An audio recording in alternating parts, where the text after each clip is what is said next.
श्री राम समर्थ। अगस्त 26। अकारण जो आनंद होता है वही सच्चा आनंद है। जीने में कुछ न कुछ आनंद होना चाहिए। जीना यदि आनंदकारी है तो हमें दुख क्यों होता है? यानी मनुष्य आनंद के लिए जीता है और दुख करता है। इसका कारण यह है कि हम किस लिए क्या कर रहे हैं यही भूल जाते हैं। मनुष्य आनंद के लिए नहीं, वस्तु के लिए जीता है। वस्तु सत्य नहीं होती, उसका स्वरूप अशाश्वत होता है, अर्थात उससे मिलने वाला आनंद भी अशाश्वत होता है।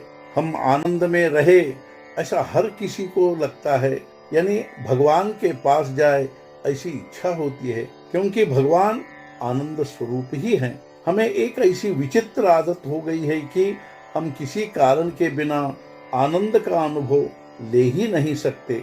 कोई प्रत्यक्ष कारण नहीं होगा तो हम अपनी कल्पना से सृष्टि निर्माण करते हैं और उससे आनंद प्राप्त करते हैं।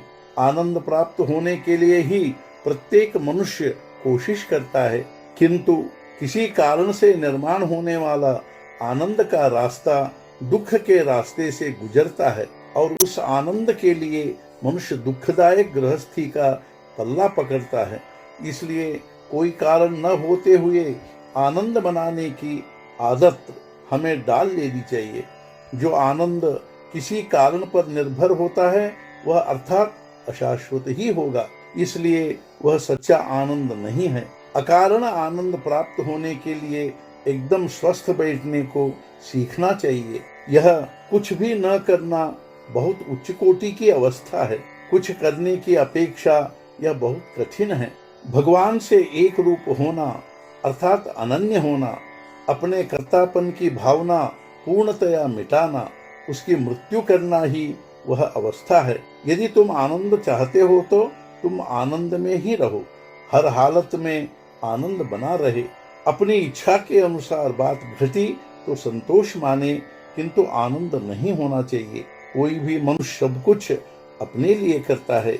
मानो कोई हमें परेशान करने वाला आदमी है और हमें परेशान करने पर उसे आनंद होता है, यानी हमें दुख देने पर उसे आनंद होता है, इसलिए वह केवल अपने लिए ही मेरे साथ वैसा बरतता है। यह जैसा सत्य है वैसे ही उसने परेशान करने पर हम परेशान क्यों हो यह भी सत्य है। उसके कुछ भी करने पर हम अपना आनंद क्यों बिगाड़े। हमारा बर्ताव ऐसा हो जो कल घटा उसके बारे में दुख मत करो, कल क्या होगा इसकी चिंता मत करो, लेकिन आज आनंद में रहकर अपना कर्तव्य करे और भगवान के अनुसंधान में रहे। इसी में सार सर्वस्व है। आज का मुख्य विचार भगवान की प्राप्ति हो ऐसी इच्छा होना ही जन्म का सार्थक है। सद्गुरुनाथ महाराज की जय। जय जय रघुवीर समर्थ।